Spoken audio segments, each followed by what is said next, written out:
Hello everyone and welcome to another Dr. Dice review. This is part 3 in our training series for how to play Leviathans, the new game being kickstarted by Catalyst Games. The link to that Kickstarter is in the my bio, and I'll also put it in the description of the YouTube video. So movement is a very important part of Leviathans. In part 1 I talked about dice. In part 2 I talked about actually shooting your Leviathan.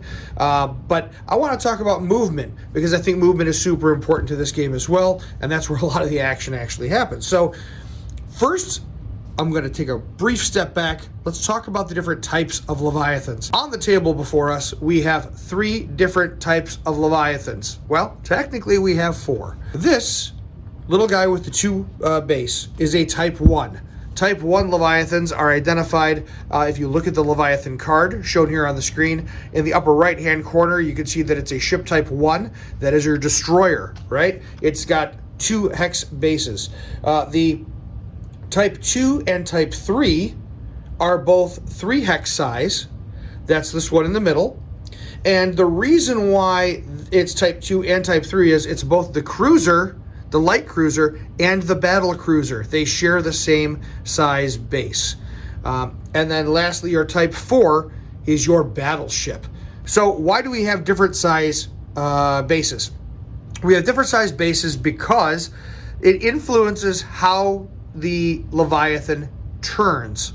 It also influences your firing arcs, right? So let's talk about turning, and we're going to talk about turning specifically with the destroyer first, and I'm going to show you why turning matters depending on the size of the base. Also, you're going to get a feel for how the different factions are going to play. So I'm going to remove the 2 here. I'm going to go ahead and just leave this little guy right here in the middle of the table. So first thing I'm going to do when I move is I'm going to put a die behind the ship to let me know exactly where that ship was. If we were to play this destroyer as the Italian destroyer, the new RM Andromeda, she has 12 movement points. You can see that in the lower left-hand corner of the card. And she only needs to go 1 hex before turning. So that means that you move 1, that's 1 hex. Now I can turn.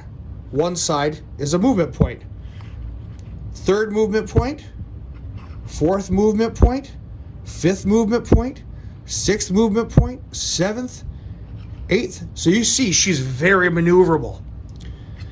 If I were to play this as a French ship, we'll use the Grenadier as an example.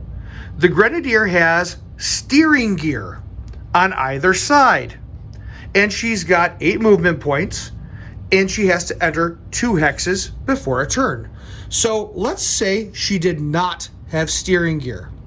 I would have to move 1, 2 hexes before I could make my movement point, my turn for my movement point to be 3.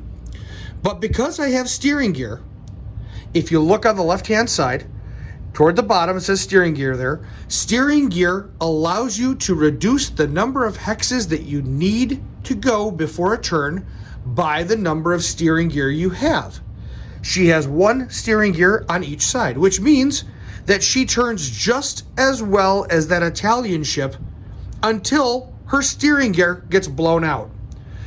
And that's going to happen. So as she begins to take damage and that steering gear takes damage, she's going to start turning slower. Okay, but she's still not nearly as fast as the Italian. The Italian's a speed 12, she's a speed 8. Let's look at this from the German perspective. The Germans, this is the SML CeLo. The Germans have a starting movement points of 7, and they, again, have to enter 2 hexes before a turn. Now, this one has a slip shaft. We're not going to really get into what a slip shaft is in this video, but because that deals with a type of movement called side slipping, and I'll let you read about that in the rule book. But what she does is she's got to move 2 hexes before each turn, and she only has 7 movement points. So whereas the Italian was almost able to do a complete arc, this one here, 1, 2, 3, 4, 5, 6, 7. You can see she's way over here. The Italians would have been way back over here.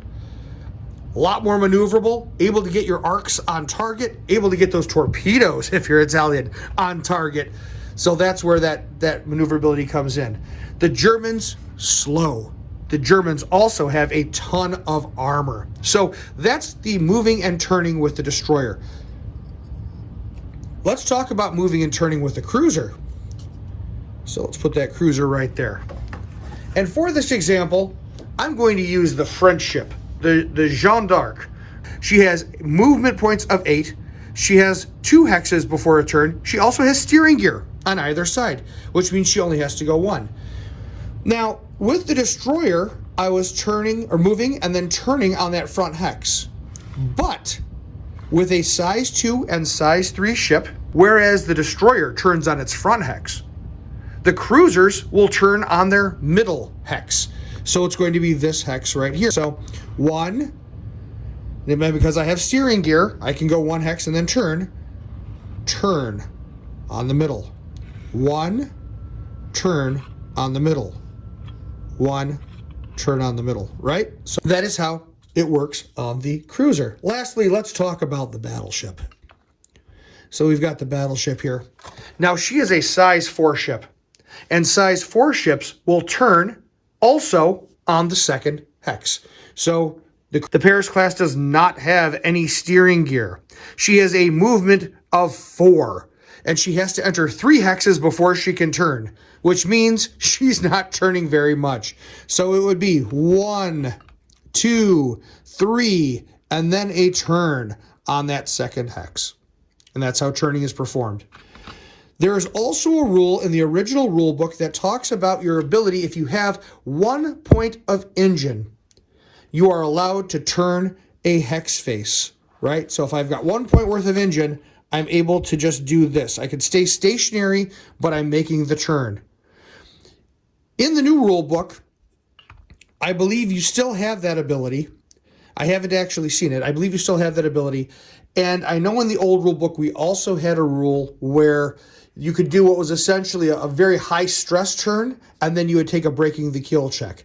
I don't know if that rule is still in there as well. I'm waiting to get my hands on this new rule book, or demo it a few more times with my friendly Catalyst agent, and then I'll be able to kind of share that information with you as well. I hope this information on moving has been helpful. This is how you move your ships, and all of the ship cards that they've revealed so far for the campaign are available on the Kickstarter campaign in the updates section. Take a look.